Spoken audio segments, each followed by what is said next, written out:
Ever wondered how ChatGPT actually works? It's not magic, it's just really smart pattern recognition. Let's break it down in 6 minutes. A large language model, or LME, is an eye trained on billions of words from the internet.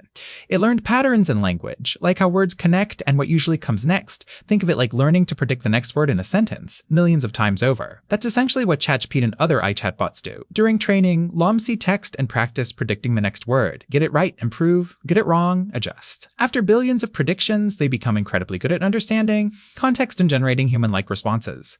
After billions of... It's like learning a language by reading millions of books. Large refers to two things: the massive amount of training data and the sheer number of mathematical parameters, sometimes hundreds of billions. More parameters mean more complexity and better understanding. It's why newer LLMs are more intelligent than older ones. LLMs power ChatGPT, Google's Gemini, writing assistants, and customer service bots. They write emails, code essays, and answer questions. They're not conscious or truly understanding, they're predicting patterns. But that's powerful enough to transform how we work and learn. Drop a like if this made sense, subscribe for more concepts explained simply, and comment, what topic should we explain next?